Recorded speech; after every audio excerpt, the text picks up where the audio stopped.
Assalamualaikum warahmatullahi wabarakatuh. Alhamdulillah kita ketemu lagi dengan saya Bidan Elwitri Sylvia SSTMK.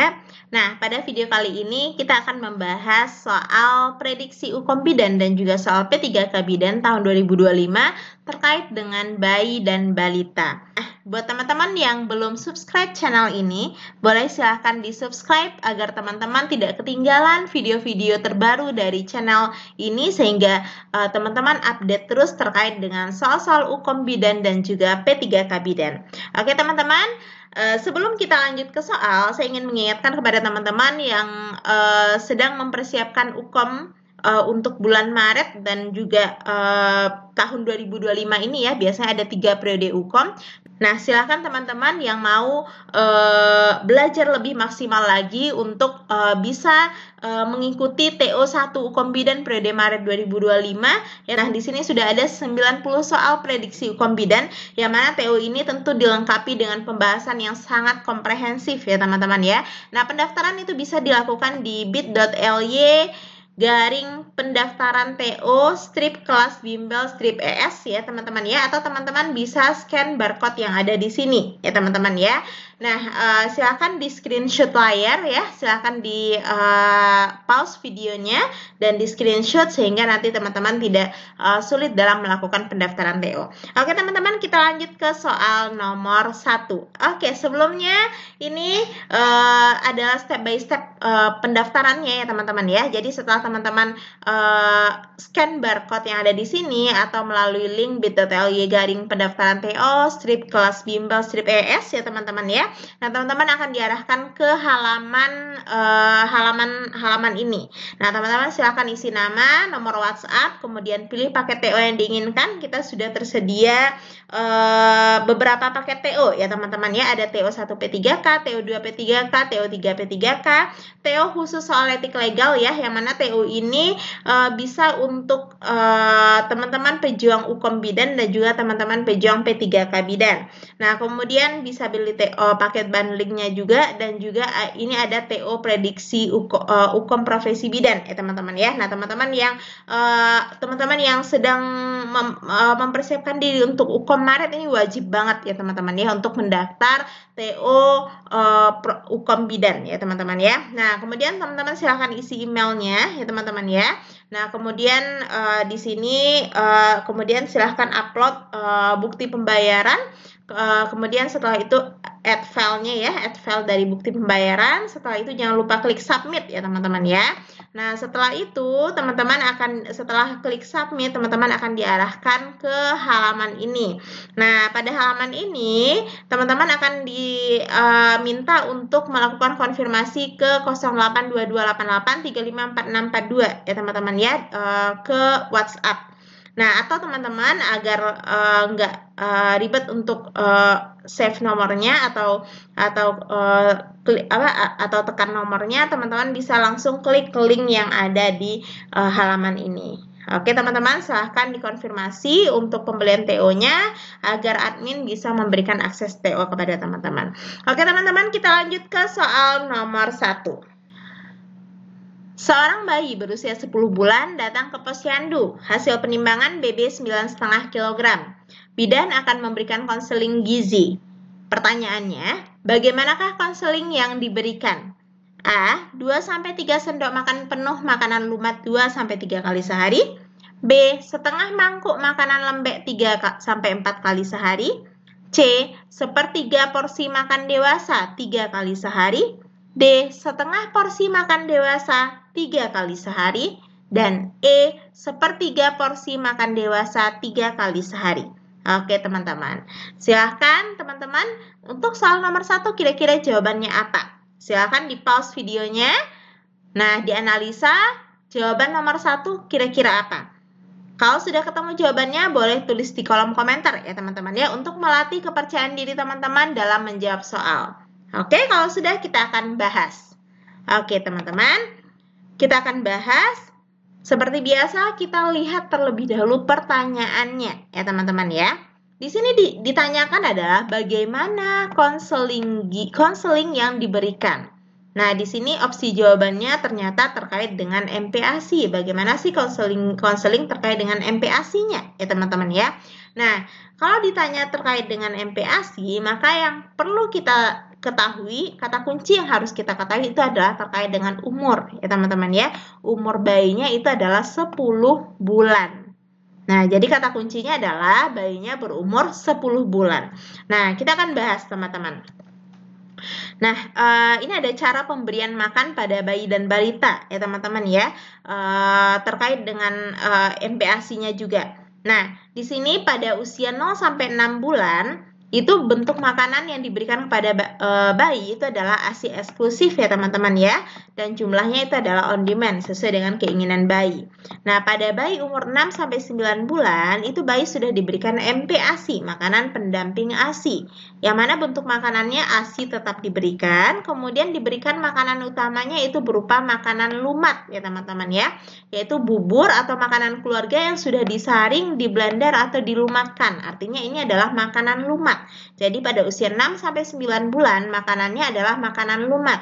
Nah, jumlahnya berapa? Jumlahnya itu adalah mulai dari 2 sampai 3 sendok makan. Jadi ketika bayi tersebut berumur 6 bulan, kita kenalkan dulu porsinya sebanyak 2 sampai 3 sendok makan. Kemudian ditingkatkan perlahan sampai dengan setengah mangkuk atau setengah mangkuk berukuran 250 ml, yaitu berarti sampai dengan 125 ml. Nah, makanan selingnya itu adalah 1 sampai 2 kali sehari. Jadi makanan untuk bayi usia 6 sampai 9 bulan itu adalah makanan lumat ya teman-teman ya. Nah, kemudian makanan bayi usia 9 sampai 12 bulan ASI tetap diberikan ya teman-teman ya. Nah, makanan utamanya apa? Makanan utamanya itu adalah makanan lembek ya teman-teman ya. Makanan lembek atau yang dicincang yang mudah ditelan oleh anak. Jadi sudah naik tekstur dia ya teman-teman ya. Nah, jumlahnya berapa? Jumlahnya itu adalah setengah sampai 3/4 mangkok berukuran 250 ml dengan frekuensi pemberian makanan 3 sampai 4 kali sehari. Nah, makanan selingannya tetap 1 sampai 2 kali sehari ya teman-teman ya. Nah, kemudian pada usia 12 sampai 24 bulan itu ASI masih tetap diberikan ya teman-teman ya, dengan makanan utamanya itu adalah makanan keluarga teman-teman. Jadi pada anak usia 1 sampai 2 tahun itu sudah makan makanan keluarga secara bertahap sesuai dengan kemampuan anak ya teman-teman ya. Nah, berapa jumlah yang diberikan? Porsinya itu adalah 3/4 sampai 1 mangkok ukuran 250 ml atau kira-kira sepertiga makan orang dewasa dengan frekuensi 3 sampai 4 kali sehari. Makanan selingannya itu dua kali di antara waktu makan ya teman-teman ya. Nah, 24 bulan ke atas itu juga itu sudah makanan keluarga ya teman-teman ya, dan ASI itu biasanya sudah tidak diberikan lagi. Nah, tapi panduan WHO terbaru itu ASI bisa diberikan lebih dari sampai lebih dari 2 tahun ya teman-teman ya. Nah, makanan untuk 24 bulan, usia 24 bulan ke atas ya, 2 tahun ke atas. Nah, itu diberikan makanan keluarga 3 sampai 4 kali sehari dengan porsi sepertiga sampai setengah porsi makan orang dewasa. Makanan selingan yang kaya gizi itu juga 2 kali sehari di antara waktu makan. Nah, pada soal itu usia bayinya itu adalah 10 bulan, teman-teman. Nah, kalau 10 bulan, maka yang diberikan itu adalah makanan lembek, ya, teman-teman ya, yaitu 3 sampai 4 kali sehari dengan porsi itu makanan lembeknya adalah setengah sampai 3/4 mangkuk berukuran 250 ml. Jadi jawaban yang benar untuk soal nomor 1 itu adalah B ya, teman-teman ya. Nah, kita akan lihat opsi jawabannya. 2 sampai 3 sendok makanan penuh makanan lumat. Nah, makanan lumat ini adalah untuk usia 6 sampai 9 bulan. Nah, ini makanan lembek benar ya teman-teman ya. Jawabannya B. Ini sepertiga makan dewasa. Kalau makan dewasa ini adalah di usia 12 sampai 24 bulan ya, atau sesuai dengan kemampuannya. Jadi jawaban yang benar itu adalah B ya teman-teman ya. Oke teman-teman, kita akan lanjut ke soal nomor 2. Seorang ibu membawa anaknya yang berumur 50 bulan ke rumah sakit dengan keluhan anak sangat hiperaktif sehingga sering mengalami kecelakaan di rumah seperti jatuh dan menabrak tembok. Pertanyaannya, apakah jenis pemeriksaan yang tepat untuk anak tersebut? A. MCAT, B. KPSB, C. TDL, D. TDD, dan E. GPPH. Oke teman-teman, silahkan di pause videonya. Kira-kira jawaban soal nomor 2 apa? Kalau sudah ketemu jawabannya, boleh ditulis di kolom komentar ya teman-teman ya.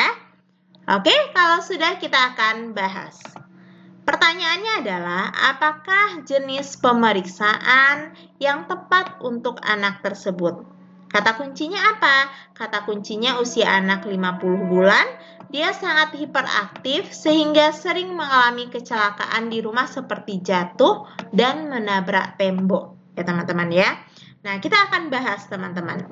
Jadi teman-teman, ada beberapa pemeriksaan ya teman-teman ya yang bisa kita lakukan pada anak. Itu ada KMPE, kemudian Modified Checklist for Toddlers, atau checklist autis anak prasekolah ya teman-teman ya.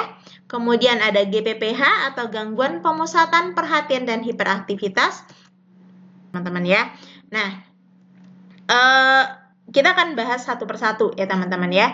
Ada istilahnya KMPE, Kuesioner Masalah Perilaku Emosional. Itu dilakukan pada anak usia 36 sampai 72 bulan ya teman-teman ya. Nah, indikasinya apa? Indikasinya adalah mengenali masalah perilaku emosional pada anak. Nah, kemudian checklist autis anak prasekolah itu dilakukan di usia 18 sampai 36 bulan. Indikasinya itu adalah mendeteksi adanya autisme pada anak dengan gejalanya keterlambatan bicara, gangguan komunikasi atau interaksi sosial, dan perilaku yang berulang. Nah, kemudian ada GPPH, gangguan pemusatan perhatian dan hiperaktivitas, itu pada usia 36 sampai 72 bulan. Indikasinya apa? Indikasinya adalah ketika anak tersebut adanya gangguan pemusatan perhatian pada anak. Yang gejalanya adalah anak itu tidak bisa duduk tenang, dia selalu bergerak tanpa tujuan atau tidak mengenal lelah, dan perubahan suasana hati yang mendadak dan impulsif ya teman-teman ya. Nah, pada kasus ini, itu anaknya berusia 50 bulan dan anaknya itu sangat hiperaktif ya, dan sering mengalami kecelakaan di rumah seperti jatuh dan menabrak tembok, sehingga anaknya itu artinya anak itu tidak bisa duduk tenang ya, karena dia sangat hiperaktif sekali dan dia selalu bergerak tanpa tujuan dan tidak mengenal lelah, sehingga anak tersebut dia sering jatuh dan menabrak tembok. Jadi jenis pemeriksaan yang paling tepat untuk kasus ini itu adalah GPPH ya teman-teman ya. Nah, kemudian kalau di opsi jawaban ya teman-teman ya, kita lihat di opsi jawaban kalau checklist autis anak prasekolah atau modified checklist for toddlers ya, itu adalah usia 18 sampai 36 bulan dengan indikasi itu keterlambatan bicara ya teman-teman ya. Jadi untuk opsi jawaban A itu salah. Nah, kemudian KPSP. Kalau KPSP ini adalah kuesioner pra-screening perkembangan, itu kita memang lakukan secara rutin ya, di usia 3 bulan, 6 bulan, 9 bulan, dan seterusnya ya teman-teman ya. Kemudian yang C itu adalah TDL. TDL itu adalah tes daya lihat ya teman-teman ya. Itu pemeriksaan yang dilakukan untuk mendeteksi kelainan daya lihat pada anak ya teman-teman ya. Ini sebaiknya dilakukan secara berkala, yaitu setiap 6 bulan. Nah, kemudian ada TDD. Nah, TDD ini adalah tes daya dengar, teman-teman. Yang mana ini bertujuan untuk menemukan gangguan pendengaran sejak dini. Dilakukan setiap 3 bulan pada usia kecil dari 12 bulan dan setiap 6 bulan pada usia 12 bulan ke atas. Artinya apa? Artinya ini memang dilakukan secara berkala ya teman-teman ya. Kemudian GPPH. GPPH itu adalah gangguan pemusatan perhatian ya teman-teman. Nah, ini adalah jawaban yang tepat teman-teman. Ini adalah jawaban yang tepat yaitu karena anaknya sangat hiperaktif ya teman-teman ya. Jadi jawaban yang benar itu adalah GPPH. Oke teman-teman, kita akan lanjut ke soal nomor 3. Nah, sebelum kita lanjut ke soal nomor 3, nah buat teman-teman pejuang UKOM, untuk lebih maksimalnya persiapan Ukom Bidannya, silakan teman-teman melakukan pendaftaran di TO1 Ukom Bidan periode Maret 2025 ya teman-teman ya. TO ini soalnya sangat terbaru ya teman-teman ya, berdasarkan kisi-kisi dan FR-FR terbaru dari peserta-peserta sebelumnya. Dan TO ini sudah dilengkapi dengan pembahasan yang sangat komprehensif ya teman-teman ya. Silahkan melakukan pendaftaran di bit.ly/pendaftaran TO, strip kelas bimbel strip ES, atau lakukan scan barcode yang ada di sini. Oke teman-teman. Nah, kemudian juga buat teman-teman pejuang P3K Bidan, kita sudah ada TO1 P3K, kemudian TO2 P3K, dan TO3 P3K, dan juga TO khusus soal etik legal dan keselamatan pasien. Ini juga bisa digunakan untuk teman-teman pejuang Ukom Bidan. Kenapa? Karena di soal Ukom Bidan itu juga sangat banyak soal terkait dengan etik legal dan keselamatan pasien. Ya teman-teman ya. Oke teman-teman, kita akan lanjut ke soal nomor 3. Seorang ibu membawa anaknya berusia 7 bulan ke posyandu. Saat lahir berat badan anak 3.100 gram. Dilakukan pemantauan tumbuh kembang anak. Pertanyaannya, apakah perkembangan motorik halus yang harus dicapai pada anak tersebut? A. Menggerakkan kepala dari sisi kanan ke kiri. B. Mengeluarkan memekik gembira. C. Mengangkat dada saat telungkup. D. Mengarahkan mata ke benda kecil. Dan E. Tersenyum saat diajak bercanda. Oke teman-teman, kira-kira untuk soal nomor 3 jawabannya apa? Silahkan di pause videonya. Kalau sudah ketemu jawabannya, boleh tulis di kolom komentar ya teman-teman ya. Oke, kalau sudah kita akan bahas.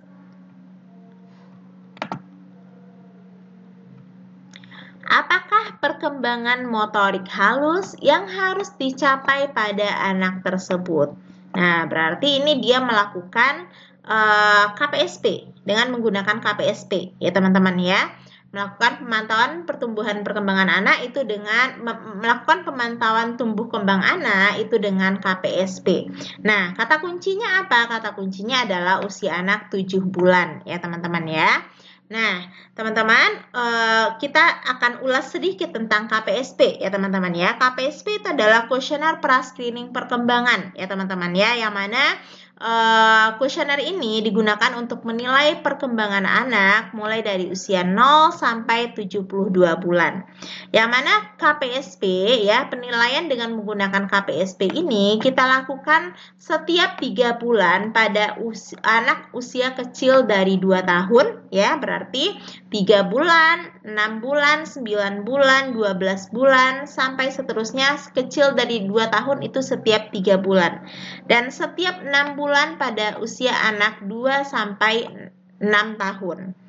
Nah, kemudian KPSP ini menilai 4 sektor perkembangan, teman-teman. Yaitu motorik kasar, motorik halus, kemudian bicara dan bahasa, dan perkembangan sosialisasi atau kemandirian. Ya, teman-teman ya. Nah, kita tahu tadi bahwa KPSP itu digunakan formulir KPSP itu digunakan menurut usianya ya teman-teman ya, yaitu secara berkala dilakukan pemantauan tumbuh kembang itu dengan menggunakan KPSP setiap 3 bulan sampai dengan usia 2 tahun ya teman-teman ya. Jadi itu usianya 3 bulan, 6 bulan, 9 bulan, 12 bulan, sampai 24 bulan.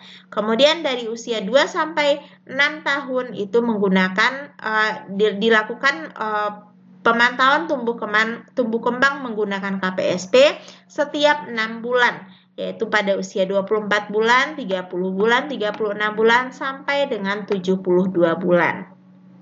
Nah, kemudian poin yang harus kita perhatikan lagi, jika anak belum mencapai usia screening, maka kita minta ibunya untuk datang di usia screening terdekat.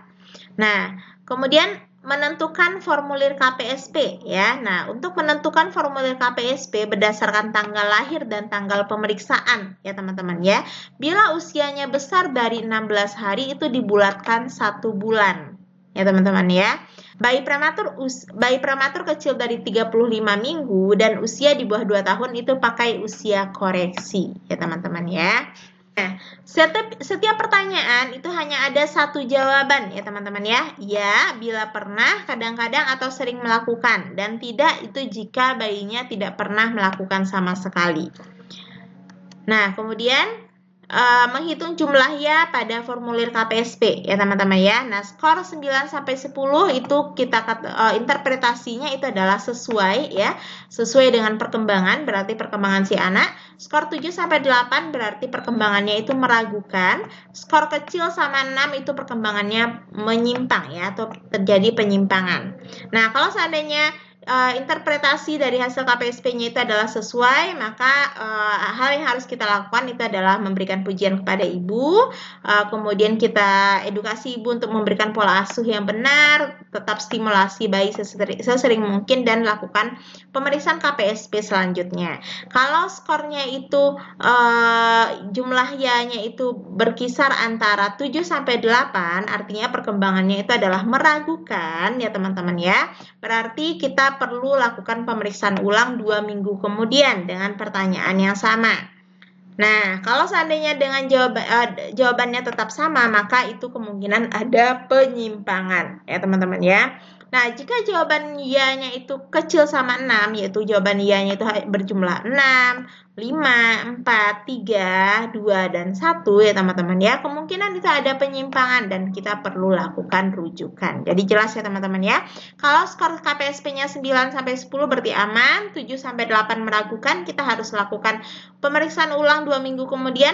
Kalau skor KPSP-nya kecil sama 6 berarti ada penyimpangan dan kita perlu rujuk ya teman-teman ya. Nah, ini sedikit tentang KPSP. Nah, kita kembali ke soal bahwa anak usia 7 bulan yang ditanyakan adalah perkembangan motorik halusnya apa. Nah, kita lihat kalau dia usia 7 bulan berarti dia masih menggunakan KPSP usia 6 bulan ya teman-teman ya. Nah, pada usia 6 bulan teman-teman bisa perhatikan di sini. Pada usia 6 bulan teman-teman bisa perhatikan di sini KPSP usia 6 bulan. Nah, perkembangan motorik halus yang dicapai oleh anak itu adalah mengikuti gerakan benda ke arah kiri dan kanan, menggenggam pensil, mengarahkan mata ke benda yang kecil, meraih mainan yang masih dalam jangkauan. Nah, jadi teman-teman harus memahami apa saja sih perkembangan motorik kasar, motorik halus, sosialisasi dan kemandirian, dan bicara dan bahasa pada masing-masing KPSP ya teman-teman ya. Nggak usah dihafalkan, tapi teman-teman bisa memahami, oh di usia 6 bulan dia sudah bisa nih, sudah bisa duduk ya teman-teman ya, sudah bisa duduk dengan kepalanya itu tidak terjatuh. Nah, seperti itu. Jadi teman-teman bisa rangkum secara mandiri apa-apa saja sih perkembangan KPSP sehingga teman-teman bisa memahaminya lebih detail ya teman-teman ya. Sebenarnya untuk soal seperti ini bisa kita eliminasi ya teman-teman ya, kita eliminasi dari opsi jawaban seperti yang ada di sini. Nah, yang ditanya itu adalah perkembangan motorik halus ya teman-teman ya. Kalau kita lihat di sini, menggerakkan kepala dari sisi kanan ke kiri, apakah ini perkembangan motorik halus? Bukan ya teman-teman ya, ini adalah perkembangan motorik kasar. Nah, kemudian mengeluarkan memekik gembira, ini adalah perkembangan bahasa ya teman-teman ya. Jadi ini juga salah. Yang ditanya adalah perkembangan motorik halus. Mengangkat dada saat telungkup, ini juga perkembangan motorik kasar, berarti opsi C juga salah. Mengarahkan mata ke benda kecil, nah ini adalah perkembangan motorik halus ya teman-teman ya. Nah, kemudian tersenyum saat diajak bercanda, ini adalah perkembangan sosialisasi dan kemandirian. Ini juga salah. Jadi jawabannya benar itu adalah D ya teman-teman ya. Kalau teman-teman bingung, oh ini di usia 9 bulan bayinya bisa ngapain ya? Nah, teman-teman coba eliminasi jawabannya ya teman-teman ya. Oke teman-teman, kita akan lanjut ke soal nomor 4. Ini mohon maaf ya teman-teman ya, harusnya D, mengarahkan mata ke benda kecil ya teman-teman ya. Di apa namanya? Di sini D ya teman-teman ya, mengarahkan mata ke benda kecil. Oke teman-teman, kita lanjut ke soal nomor 4. Seorang balita umur 2 tahun dibawa ibunya ke puskesmas dengan keluhan diare yang belum sembuh sejak 2 minggu yang lalu. Hasil anamnesis, balita masih mau minum dan makan, BAB 3-4 kali sehari, konsistensi cair, tidak ada darah dalam tinja, minum dan makan biasa, seperti biasa ya. Hasil pemeriksaan kesadaran kompos mentis, suhu 37 derajat, pernafasan 34, mata tidak cekung, turgor kulit kembali cepat. Nah, pertanyaannya, diagnosis apakah yang paling mungkin pada kasus tersebut? A.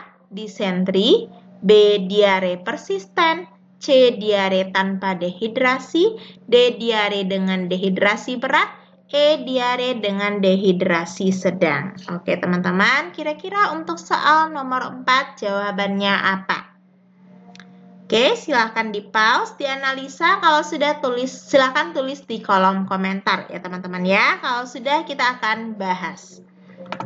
Nah, pertanyaannya adalah, diagnosis apakah yang paling mungkin pada kasus tersebut? Kata kuncinya apa? Kata kuncinya ternyata ini diarenya belum sembuh sejak 2 minggu yang lalu. Ya teman-teman ya. Kemudian tidak ada darah dalam tinja, matanya tidak cekung, turgor kulit kembali dengan cepat, kemudian minum dan makan seperti biasa ya teman-teman ya. Nah, jadi teman-teman kita akan bahas ya teman-teman ya. Nah, pada kasus ini itu dia sudah mengalami diare lebih dari 14 hari ya teman-teman ya. Dan pada kasus juga disebutkan anaknya itu minum dan makan seperti biasa, matanya tidak cekung, turgor kulitnya kembali cepat. Artinya apa? Artinya si anak itu tidak mengalami dehidrasi ya teman-teman ya. Dia tidak menunjukkan adanya tanda-tanda dehidrasi. Dan diarenya itu sudah lebih dari 14 hari. Nah, ini disebut dengan diare persisten ya teman-teman ya. Jadi jawaban yang benar itu adalah B teman-teman. Kita akan lihat, kita akan bahas satu persatu diagnosa dari diare. Nah, kalau ada darah dalam tinja itu maka jatuh diagnosanya adalah pada disentri. Tapi pada kasus itu tidak ada darah dalam tinja ya teman-teman ya. Nah, kita akan bahas satu persatu teman-teman. Nah, diare itu ada kita kategorikan menjadi beberapa kategori ya teman-teman ya. Ada diare tanpa dehidrasi ya. Kemudian diare dengan dehidrasi ringan atau sedang. Kemudian diare dengan dehidrasi berat ya teman-teman ya. Kemudian ada lagi istilahnya diare persisten dan disentri. Nah kalau diare tanpa dehidrasi ya teman-teman ya, itu adalah diare yang terjadi dengan tidak menunjukkan tanda-tanda dehidrasi dan diarenya terjadi kecil dari 14 hari ya teman-teman ya. Nah, kalau diare dehidrasi ringan itu anaknya itu sudah mengalami dehidrasi. Dengan tanda apa? Dia sudah mengalami dehidrasi, tandanya anaknya itu sudah rewel ya, mudah marah, matanya cekung ya. Anaknya haus dan minum dengan lahap ya, dan turgor kulitnya itu lambat. Turgor kulitnya kembalinya lambat. Itu diare dengan dehidrasi ringan atau sedang. Kalau diare dengan dehidrasi berat, itu dia tidak mau minum lagi. Berbeda dengan diare dengan dehidrasi ringan. Anaknya itu sangat haus dan minum dengan lahap ya teman-teman ya. Kalau diare dengan dehidrasi berat itu anaknya tidak bisa minum lagi, anaknya sudah malas minum dan turgor kulitnya kembali sangat lambat sekali ya teman-teman ya. Jadi jelas perbedaannya antara diare tanpa dehidrasi, diare dengan dehidrasi ringan atau sedang, dan diare dengan dehidrasi berat.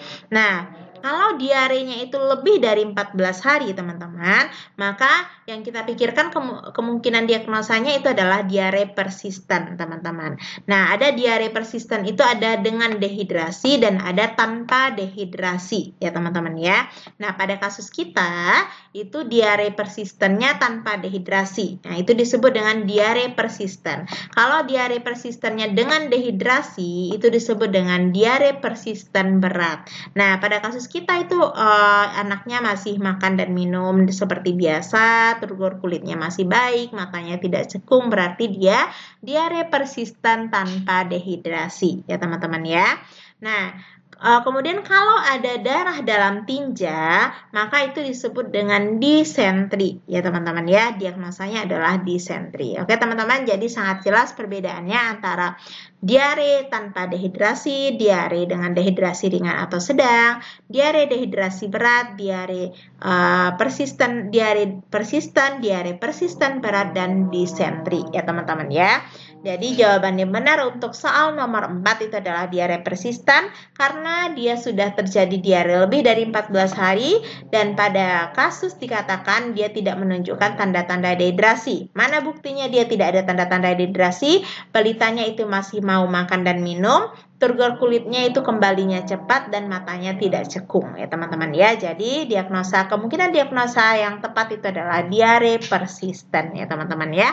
Oke teman-teman, kita lanjut ke soal nomor 5.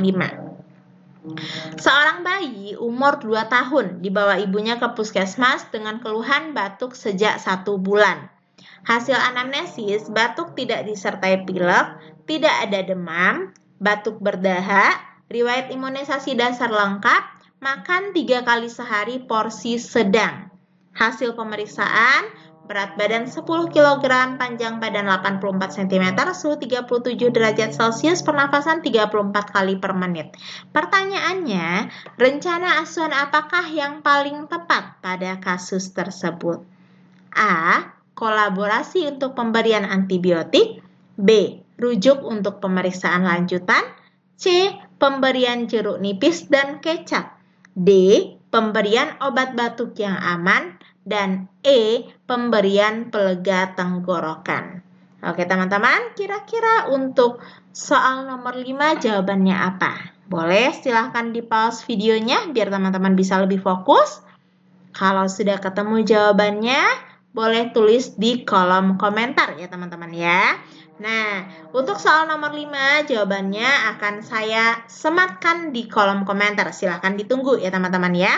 Oke teman-teman, apapun yang sedang teman-teman perjuangkan, tidak ada kata terlambat untuk belajar, maksimalkan dengan usaha, optimalkan dengan semua media, sempurnakan dengan doa. Ya teman-teman ya, tentu salah satu media teman-teman untuk berikhtiar dalam memperjuangkan UKOM 1 kali ujian langsung kompeten ataupun dalam memperjuangkan P3K Bidan itu adalah dengan mengikuti tryout untuk melatih teman-teman dalam menjawab soal. Ya teman-teman ya, akhir kata, wabillahi taufiq wal hidayah. Assalamualaikum warahmatullahi wabarakatuh. Bye-bye.